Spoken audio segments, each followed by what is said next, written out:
Oh.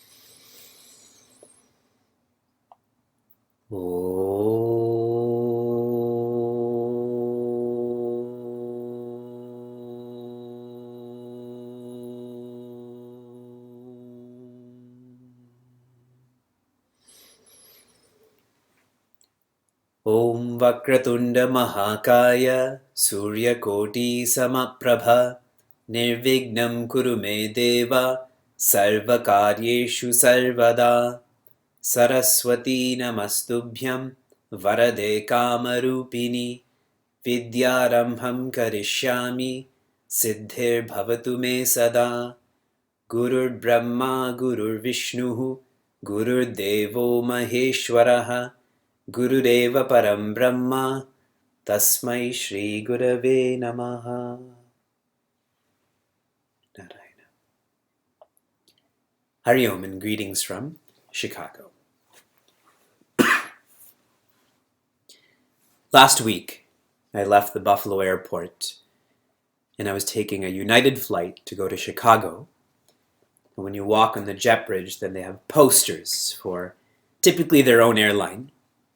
So when I was looking at the jet bridge, the poster for United was, "Be worldly."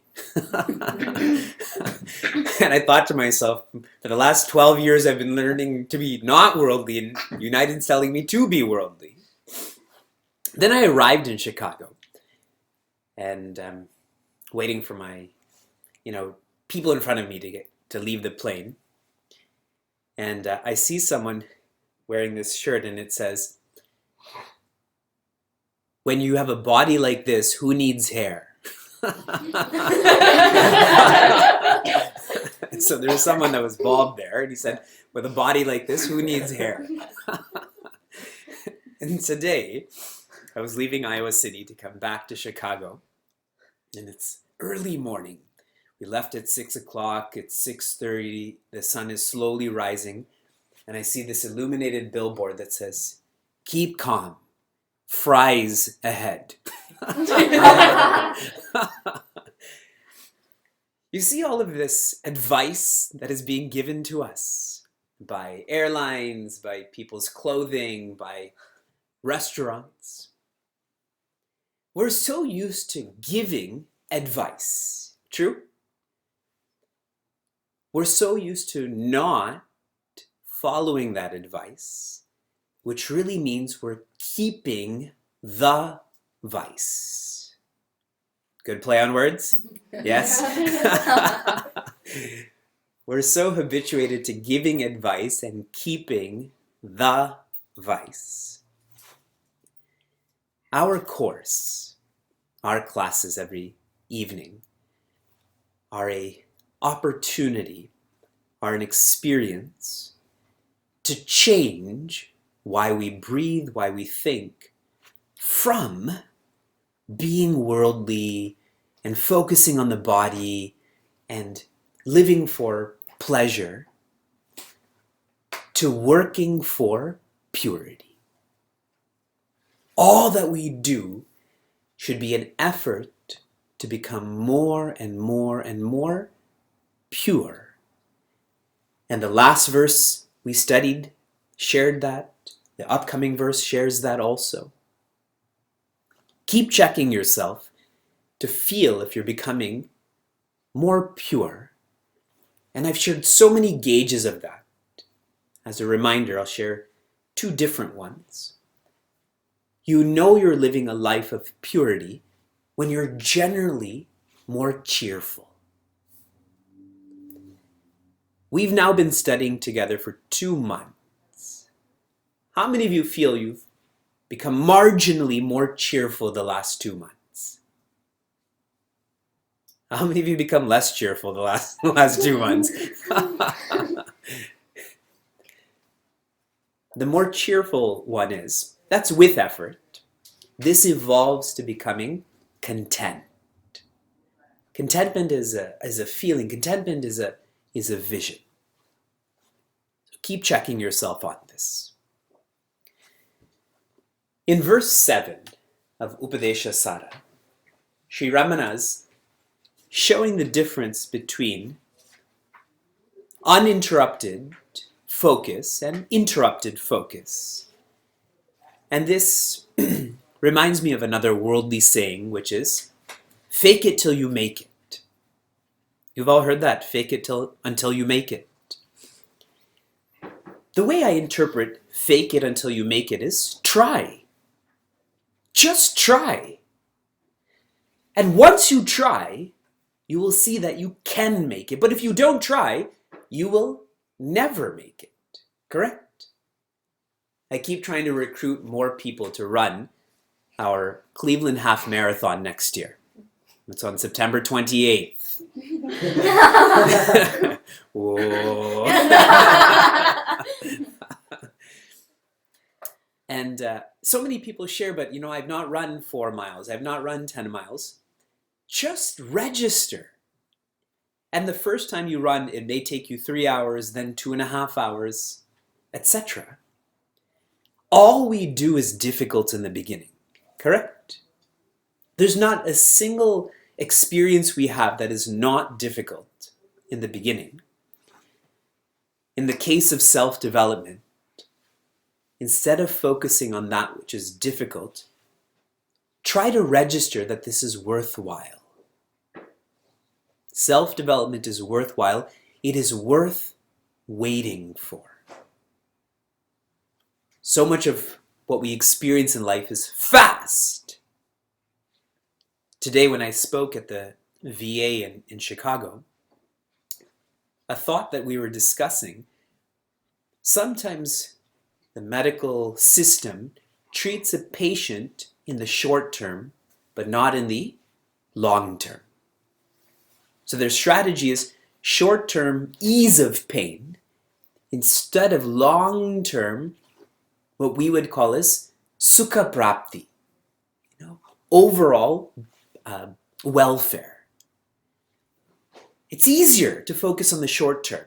It's harder to focus on the long term. It's worth waiting to reach that which is long term. By waiting, our efforts become more and more and more natural. And Sri Ramana is now taking us to a verse where our effort is almost effortless. Almost effortless. I'm on verse 8. Sri Ramana shares. Bheda bhavanat soham ityasau. Bheda bhavanat soham ityasau. Bhavana bhida pavani mata.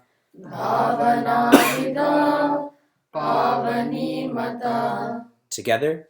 Bheda bhavanat soham ityasau. Bhavana bhida pavani mata. Bheda means differences, bheda means separation. Bhavana means to become. Bhavana in this context means contemplation. So contemplation with difference, contemplation with separation. This is what this means literally, and you may have inferred what is going to be shared here, but slow down. There's a system to understand this. Every experience of ours has involved objects being experienced by the subject. Objects are articles like the glass, beings like people, circumstances like snow, rain, etc. Every experience is objects being experienced by the subject. Make sense? Now, if someone's focus is the object instead of the subject, then that person is an extrovert.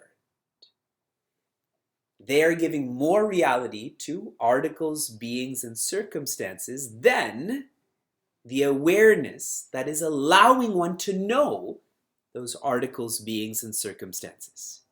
Yes? Now internalizing this more. Someone who gives more reality to the object than the subject, that person externalizes their happiness. They externalize their relationship with God, with Bhagwan. Such a person always feels that Bhagwan lives in a murti, lives in a mandir. When I ask where God is, they'll say up like this. Instead of sharing, and the next quarter will focus on this, instead of sharing that Bhagwan lives in my mind, that Bhagwan is here.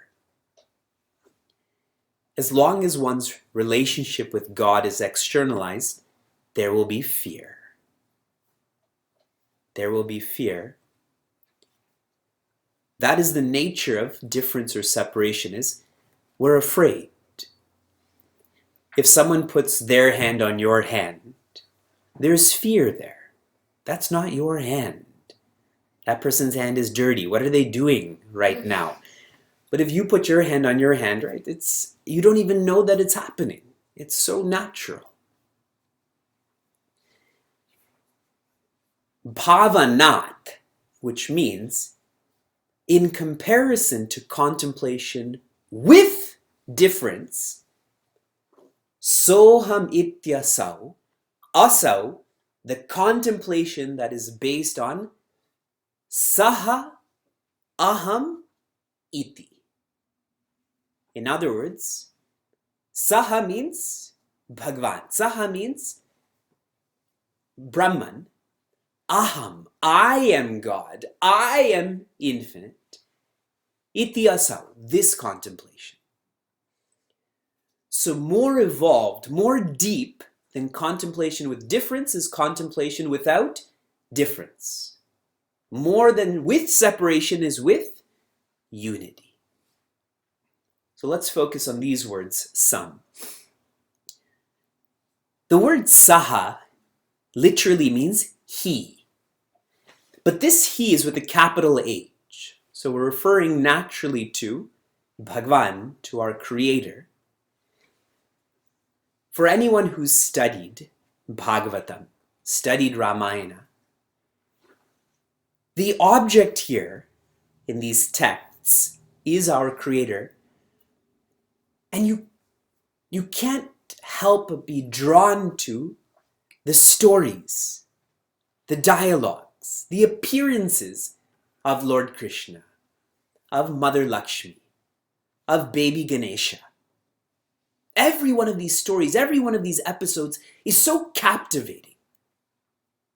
Recently in Ramayana, Sri Tulsidas describes how Bhagwan Rama looks, having fought with the demons, that there's particles of blood all over him, but he's standing and that blood looks like it's sweat and dirt mixed together, and his hair is tied up tight, but some of it is sort of oily.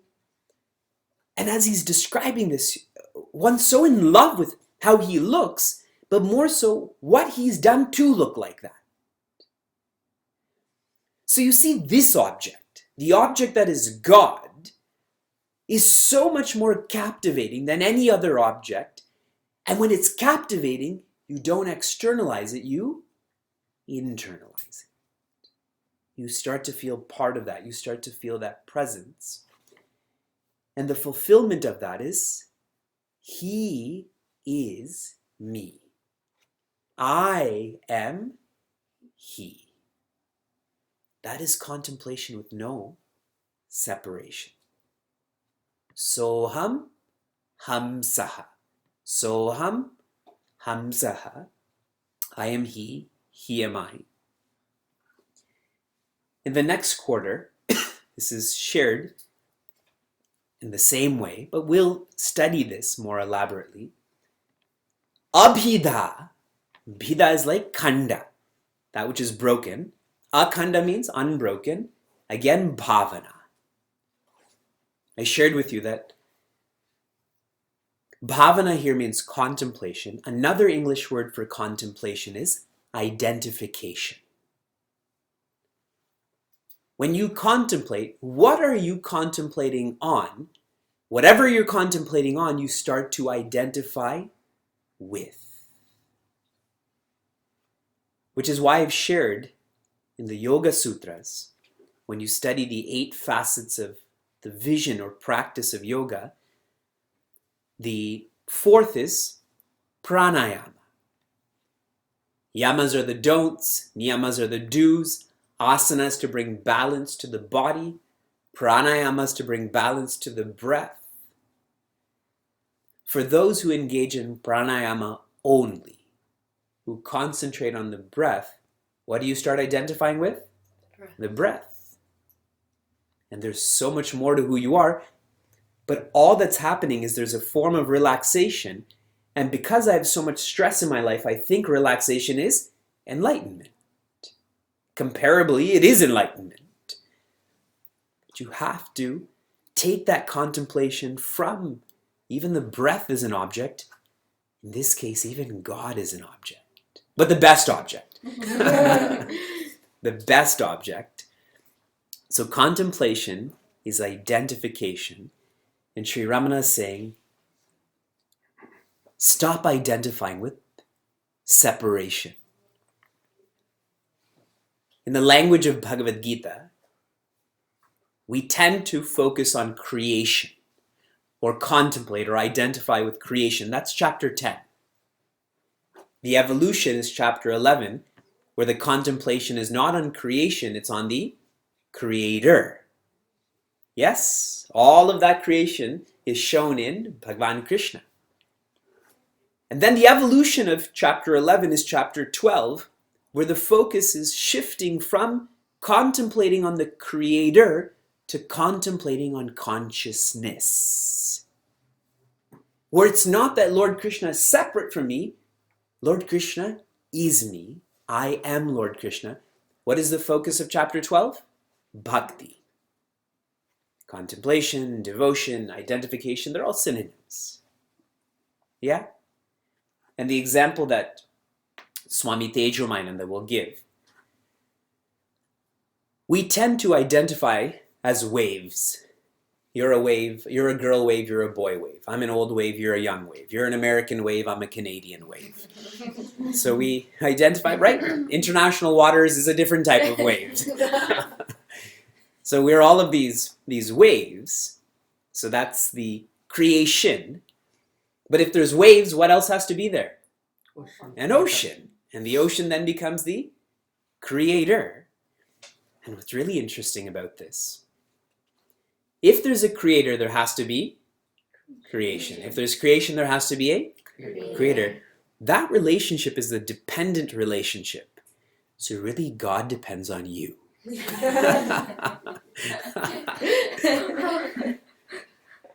But in actuality, to go deeper than the wave is to contemplate on the ocean. To go deeper than the ocean is to identify with the water. Then there's no creator either. There's only Brahman, or existence, awareness, joy. To contemplate on existence, awareness, joy. Now look around at the people in your class. When you see them, are you contemplating on their existence? You're contemplating on how their existence looks. Someone's existence is too close to you right now. Someone's awareness doesn't smell too good. But who's actually contemplating or identifying with that existence awareness? So there's no joy then. We all say namaste, namaskaraha. We say it with accents also. But who's actually feeling that lack of difference, feeling that oneness? So Sri Ramana is sharing that, and he's saying, Bhavani Mata, according to him, and he being all of the Shastra, this type of contemplation is most purifying. If you're following carefully, remember, we went from essentially puja. Remember, and then we talked about serving the whole world. We went from singing bhajans to loud chanting, to soft chanting, to mental chanting. We continued to contemplating with distraction, then contemplating without distraction. Now what to contemplate on? Contemplating on a trace of separation, now contemplating on no separation. How beautifully this has all been shared in verse 4, 5, 6, 7, 8. Our entire sadhana, our entire journey has been shared in 10 lines. Such clarity of thought, such systematic thought. This is most purifying. And I want you to think of this word pavani, or pure, in another English word. That word is accurate. The more pure is the same as the more accurate. The most accurate relationship is between me and God, not me and creation. Creation keeps changing, the Creator does not. So that's purer, correct? But even more pure than that is my relationship with myself. Because even the Creator depends on creation. But my relationship with existence, awareness, joy is actually not a relationship. It is being. All relationships are a form of becoming. Contemplation is bhavana. Sometimes you've heard me talk about bhavaroga, which is the disease of becoming. But here, Sri Ramana is saying, following this path to identification with the oneness is most purifying. It's where the jiva is not even identified with Jagadishvara. The jiva is identified with Brahman, in which case there is no jiva, which is most accurate, isn't it? Was there ever an ego? That's the ego. This is the spirit. When they merge, see this circle? It's an-adi and an-anta, which means no beginning and no end. Then life is okay. Until then we keep going like that. That's a very Indian thing to do, right? How are you? Life is not okay. Life is distracting, life is irritating, life is exhausting. And to share one more reference with all of you, that there is no jiva, there is no ego. Every time you think of or you see Hanumanji, what do you see? What do you think of? Bhagwan Rama, isn't it? With your eyes you see him in his heart. Can you ever think of Hanumanji independent of Bhagwan Rama? It's literally not possible for anyone who knows Hanumanji or Bhagwan Rama. True? If you think of Acharya Shankara, many of us have studied Sadhana Panchakam together. And if you've listened to those talks at the Vedanta course in Trinidad that are on YouTube, I began sharing that Acharya Shankara had gone to Badrinath. He's in the northern part of Bharat, and he sings Siya to his devotees. I'm 32, my life is complete. And his shishyas are saying, but how will we remember you? And he gives sadhana. Now, remember, sadhana leads you to the sadhya. This is the path to me, as in Acharya Shankara. And he teaches sadhana panchakam, and then Acharya Shankara merges with the Himalayas. Where does he go? And Devi Meera. You all know about Devi Meera. We call her Mirabai, but I don't feel that's enough reverence for her. We call a lot of people Bai, isn't it? She's Devi. Her mother told her that she should marry Bhagavan Krishna when she was a child, and she did. When we're all kids, like, we marry each other or play games, then we forget about it right away. But she didn't. She was literally this bhavana bheda. Everything else is separate, but not me and Bhagavan. And finally, when Devi Mira is embracing Bhagavan Krishna, or maybe he's embracing her, and finally there's only Bhagavan Krishna. He was there in the beginning, he's there in the middle, he's there in the end. She was temporarily in that form that is Devi Mira. So we have lots of references in our scriptures, in our history, that show the truth of what we believe is theory, how this looks like in application. Fake it till you make it. Just try. Start with puja and evolve to contemplation with oneness. We have role models that have shown that this has worked. And the fact that we're hearing this, the fact that we're studying this, shows that this is possible in this lifetime. I want to say it's possible today, but I'm going to be more of a realist and say in this in this lifetime.